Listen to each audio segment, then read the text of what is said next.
Well, welcome everyone. Today I am very lucky to get to talk to Mariam Gates. She has her master's degree in education from Harvard University and has been teaching children's yoga for over 20 years. She's the founder of Kids Power Yoga and devotes her time now to training children and adults in yoga and mindfulness. She has a long list of books, and I have been a fan for a long time. I was looking through your list of books, and I think I own every one but Sweet Dreams. So now I have to get Sweet Dreams. But Good Morning Yoga, Goodnight Yoga, Meditate with Me, Yoga Friends, This Moment is Your Life, Sweet Dreams, Dinosaur Yoga, Breathe with Me, all kinds of wonderful books that I would say span from babies, preschool, all the way through teens. Is that an accurate description of your work? Yeah. Okay. It spans the kids I work with, Yeah. So what got you started in, working yoga into the lives of children? That's a great question. I always worked with kids. I always had kids around me. I'm the oldest of 5, and so I grew up with camps and babysitting and all of that. And I think sometimes when something is natural to you, and I don't know if you find this, but certainly with the people I train, sometimes when something's natural to you, like working with kids, or if someone's just a naturally great cook, it's hard to see that as a gift. It's hard to see it as sort of something special you have to offer, because you feel like, that's just sure, but everyone can do that. And it's just not true. And I find that with adults that I work with and people I work with who teach children's yoga, they really have a gift. And so I didn't quite know what I wanted to do with it. So I went and got a master's in education, and to me, kind of traditional education made sense. And so I started teaching. And while I was in that life moment, my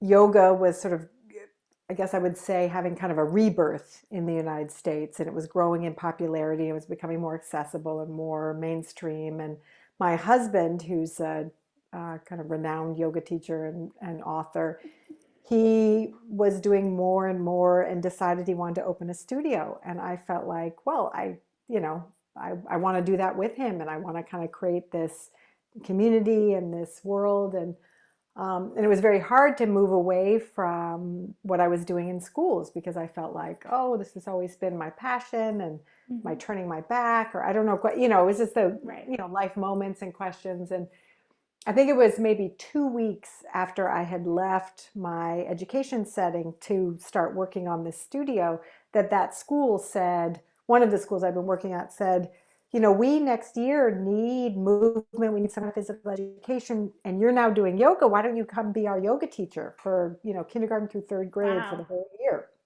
And I thought, oh my gosh, that's just perfect. And certainly when I got into the classroom and I was teaching yoga, I thought, this is what I wanted, to kind of be with kids, essentially in like their natural habitat, to sort of integrate it into their school day. I love the private classes I've taught, but to sort of be right there with them and with kids who may or may not find their way to a yoga studio with their parent was so exciting. And it was so hard. It was so much harder. Because I think, and I think this is true for a lot of people starting in kids yoga, is that you have this sort of image from your adult classes and you're trying to put it in your kids classes, and it's all the intention and all the work is the same, but as this is the work you do. It takes different shapes to get to the sort of same outcome. And so I had a lot of learning to do, and I had a great place to do it. And I kept teaching, and I was teaching privates, and I was teaching small studio classes, and I was teaching big classroom classes and birthday parties and all of it. And I was starting to have my own children, and I just felt like, gosh, if I could, I love that I can reach 10, 12 kids in a studio class, 30 kids in a classroom, but I'd like them to be able to take it home. Like, what if they could just have this? And what about the thousands of kids I'll never see? And so I started working on how would this become a book. And I had my daughter, kids are just sort of born how they are. And my daughter it was just, she needed like a long runway to go to bed. She just needed like another glass of water and a different story. Yep, I got one of those too. Yeah, and it's like I have two kids, and one of them just sort of goes to bed, and the other one was always like, I mean, we would read stories to him, but it was just always something else. And so I created this flow that we would do together because it was also it was a way for me, it was a way for both of us to signal like this is Yeah. actually the end, and to sort of physically relax and kind of shift and move and visualize and breathe. And I mean, it's hard that bedtime comes when everyone's so tired, right? It's like the end of the day is this very special, precious time when you're like, I need to be done. So it kind of gave it back to me that we could then have this, we could do everything, then we could do the Goodnight Yoga flow and the visualization, and then it really was time. And so that was the first book, and I ended up bringing that to Sounds True, and they really took kind of a risk. Now they have an amazing kids department, and it's run by phenomenal people, but at the time they didn't. And so they just were willing to say, this makes sense. We see it with you and we want to be a part of it. And the rest is history. Well, and then it was so beautifully illustrated. All of your books are. All of your books are so beautifully illustrated. Sarah Jane Hinder did a number of my books, including the first one. And I found her just kind of Google searching and reached out. No way. So fun. Yeah, at the time, I actually was going to self-publish first because I had actually been trying to publish that book for about 10 years, and it just wasn't the right time, and it was hard. People sort of felt like, but are the kids going to do I mean, now it makes sense, and there's tons of yoga books. But at the time, it's different.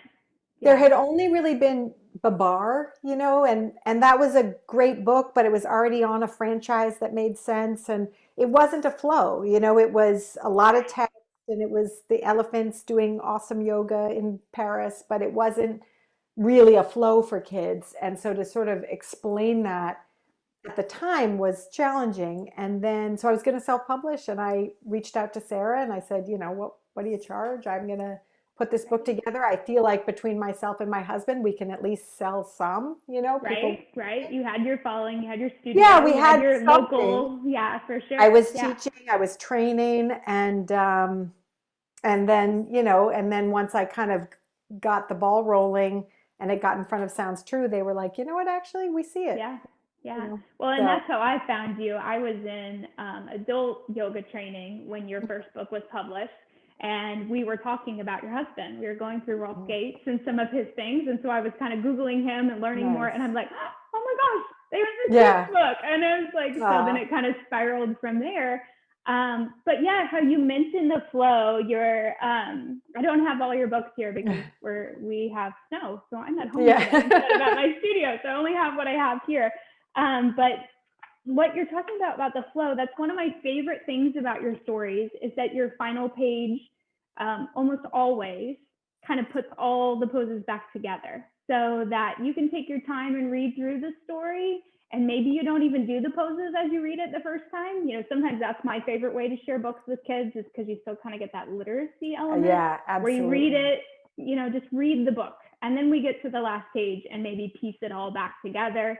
But of course, it depends on your audience and who you're reading with. But I love that. I love how all of your books can kind of come back together at the end with those flow sequences, which kids love, right? And then it's something I'm so glad you're saying that. Yeah, I really wanted them to have flows that were, and also that are sound, it wasn't just do this pose. Yeah. It's like it actually is the vinyasa, the flow yoga. Together.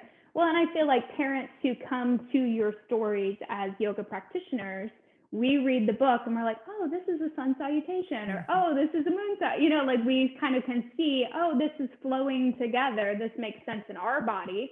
So we hope it will make sense in our kids' bodies, and it's more likely kind of to become a routine, perhaps. That was one of my questions I was going to ask you is, for teachers who pick up your books or parents who pick up your books, how does it become more than just like, okay, we're going to read this one fun story and then we forget about it? Like, how does it become routine? Like, how would you suggest that parents or teachers work to build yoga into the daily life of the kids that they're around? Yeah, I think there's a couple answers to that. I mean, one piece is, as the one really touching piece that came out of the world going into kind of shelter in place and lockdowns was the vast number of teachers that, particularly Good Morning Yoga, who reached out to me to say, really was touching. I mean, just tons of teachers reaching out saying, is it okay if I record Good Morning Yoga? It was what we do every morning. And so I want to Right. make sure it's still available. Yeah. And yeah, it just sort of chokes me up. And so there's a lot of that happening. So I think, it's short enough and it's Right. accessible enough physically, and it's accessible if you've got kids in jeans and sneakers, and Right.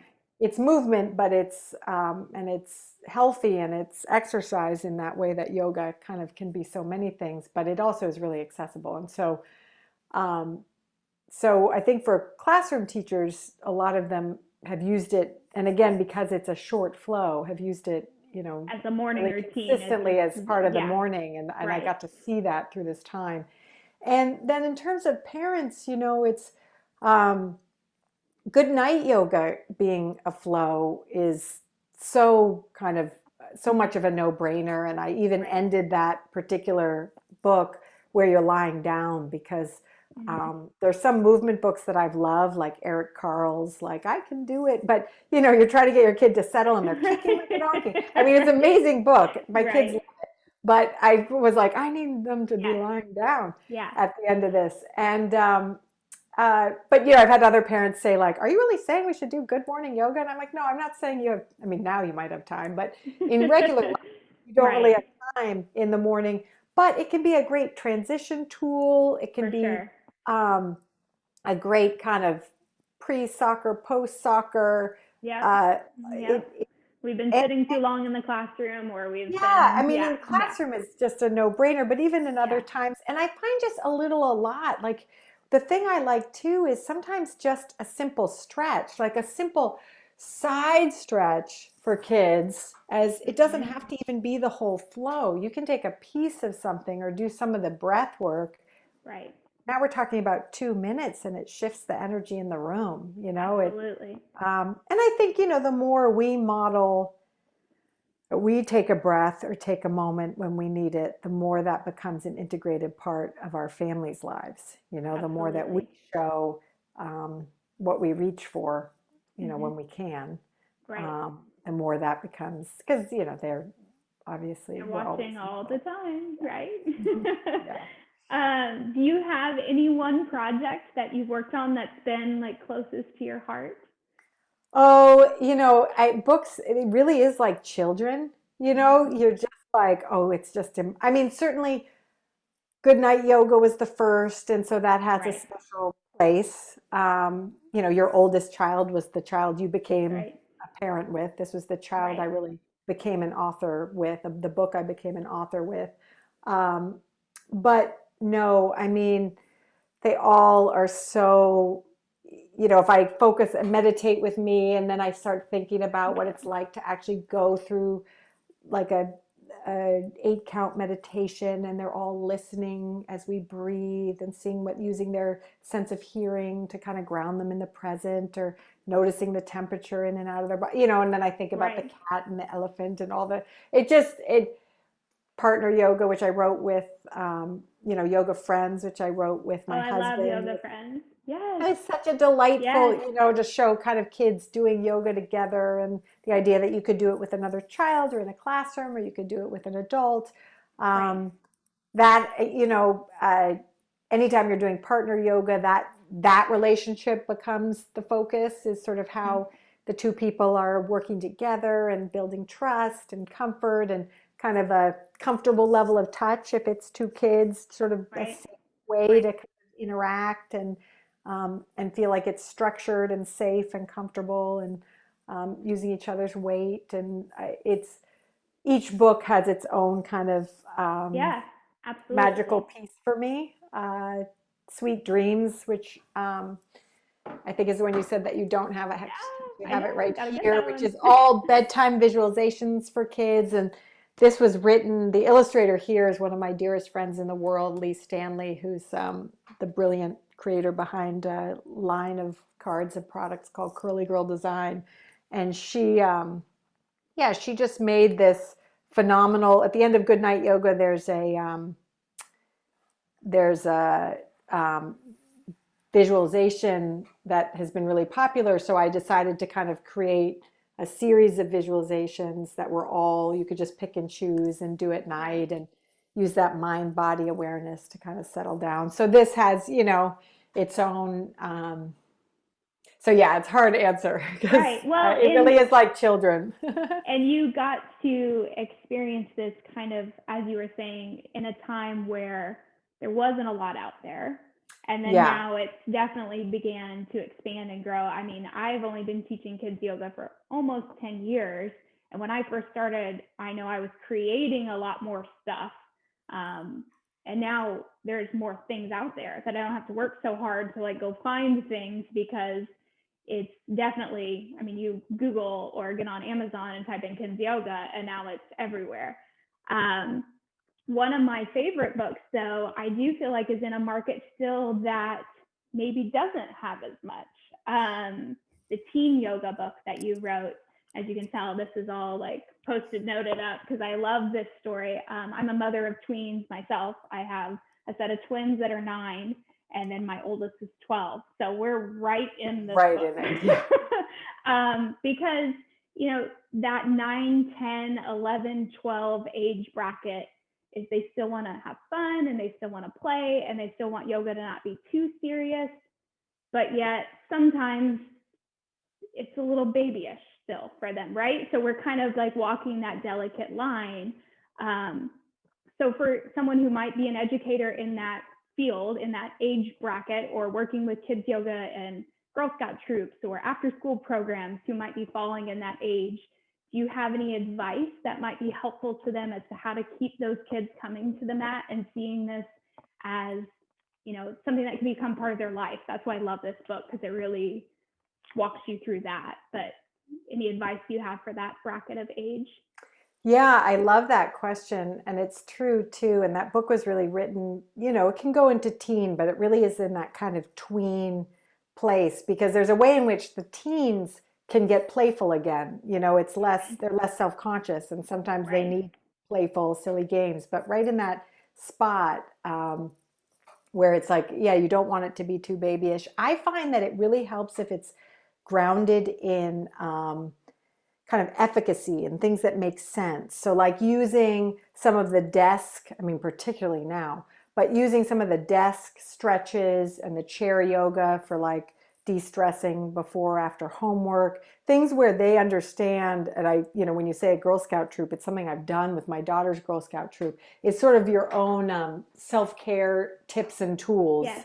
and Okay. yoga's part of that, and breathing's part of that. And positive visualization, which is also in the book, and kind of shifting the self-talk is part of that. And so I think for them, when they see something as actual tools and actual skills, that, they're so focused on uh, their development, and they wouldn't use those words, but they really are kind of, they're starting to have some independence. Maybe they bike places by themselves. Maybe they, manage some aspect of their homework by themselves now.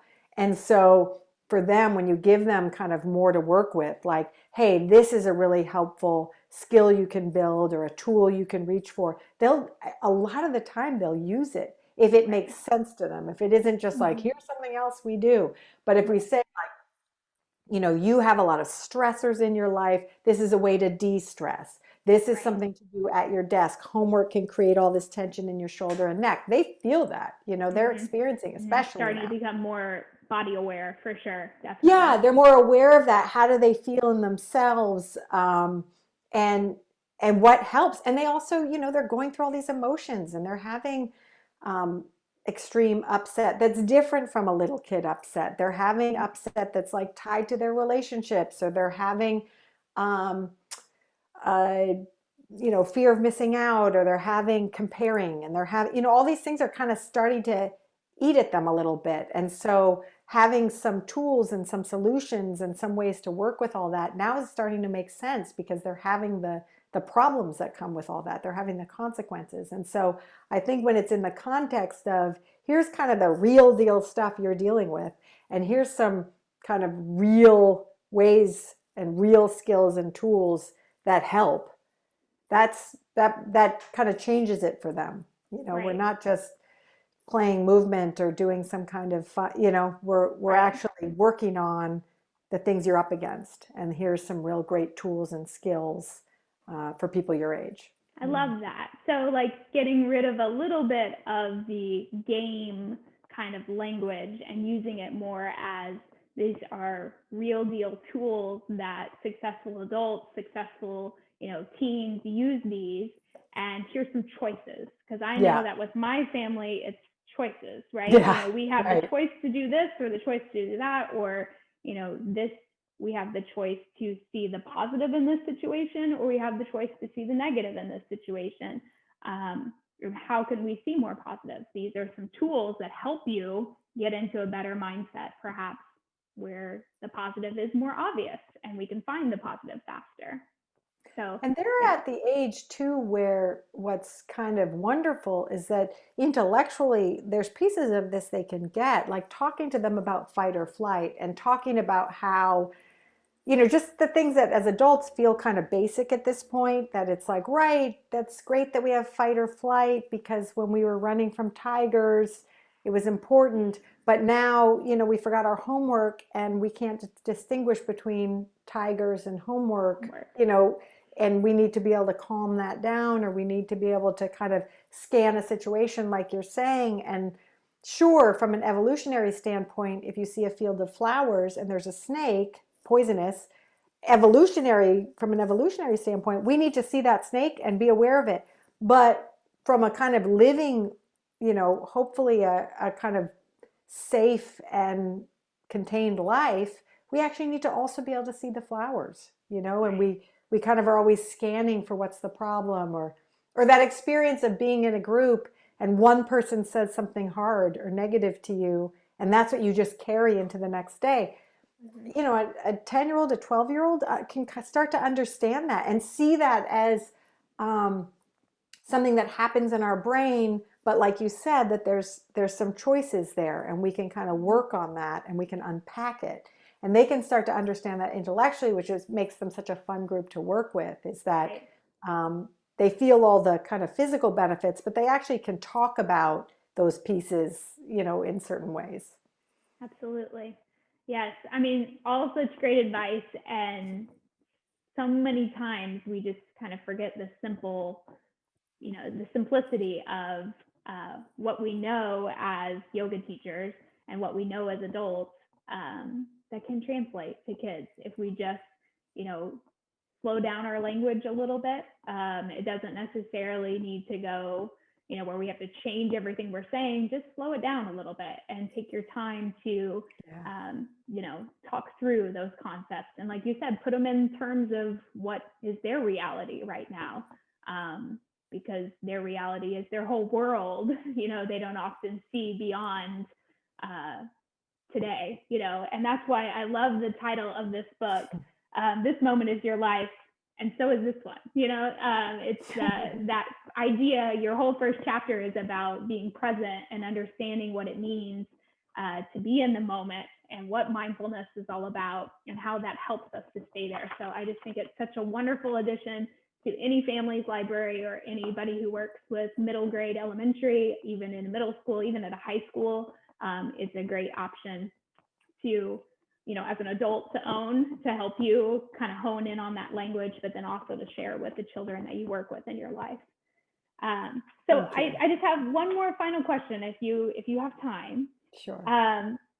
My last question is that I know as a youth yoga teacher, and I was a school teacher for 6 years before that, and we're in such a crazy time right now that we know that teacher burnout and teacher exhaustion is at an all-time high, not only in the yoga teaching community who are trying to figure out how to teach on Zoom and teach at home. I mean, all of these very creative individuals are still trying to get yoga to as many people as they can.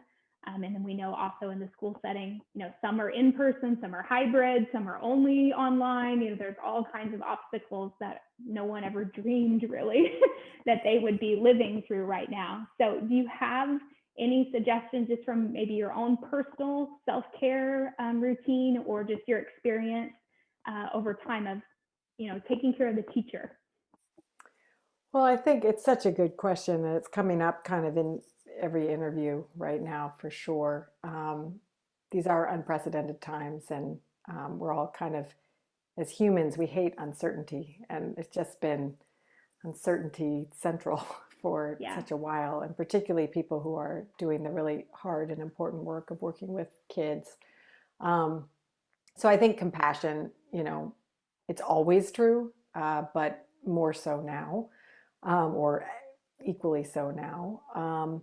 And then, it sounds negative, but the connotation, but it's not, is lowering expectations. I think lowering expectations is actually self-care right now, and it's very soothing. And whether that means lowering expectations about what dinner looks like, lowering expectations about how perfectly you are or are not meeting and serving the kids you're working with. I think it's these are just unprecedented times, as we all know, and there's really no way around that. And the more that we can kind of make peace with that and be okay with that, I think actually the kinder we are, to the kids we work with and to ourselves and our colleagues.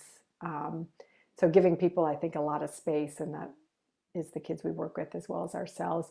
And then, a little goes a long way, and it's really hard to remember that. It's hard to remember that walking around the block for 5 minutes actually feels better. You actually breathing the air outside for a couple minutes makes a difference.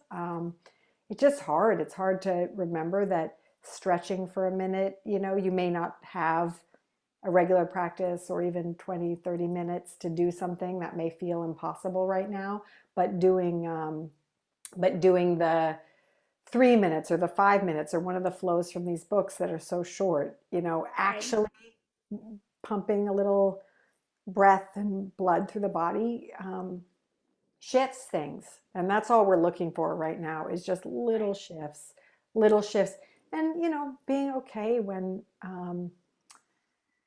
things don't feel okay. I mean, I think that's kind of a big lesson for all of us, is how do we be in the present moment? And that means being with all of it, this whole, there's a famous book, Full Catastrophe Living, like we're just in it. And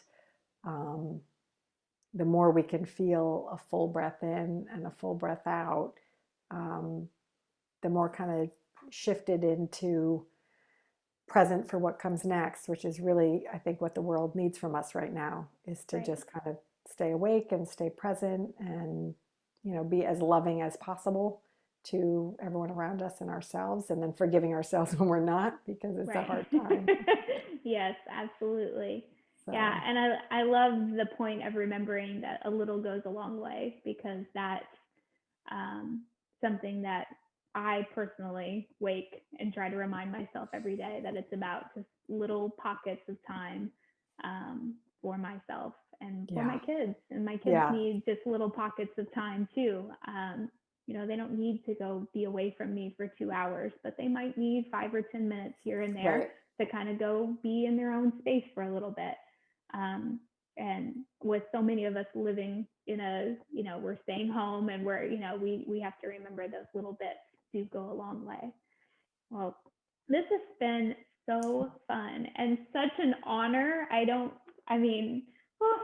So wonderful to have this conversation with you. You have so much wisdom to share, and I'm so glad that you took a chance on yourself, and you said, you did what you thought. You said it earlier, just about how if kids could have something to take home, or that you could share this with the thousands of kids who may not get access to it, you're doing that. I mean, it's probably way beyond what you even dreamed it might have been, I hope, because Yeah, it is it certainly is. worldwide. I mean, I started noticing you've been published in various languages, and I mean, it's just such an amazing stretch that, you know, the imagination can take you to by, you know, making your dream come reality. So congratulations. It's so wonderful. Thank you. Oh, Thank you and this so is, much. And I know you're doing great work in the world. And so thank you for that as well. I know what a difference it makes.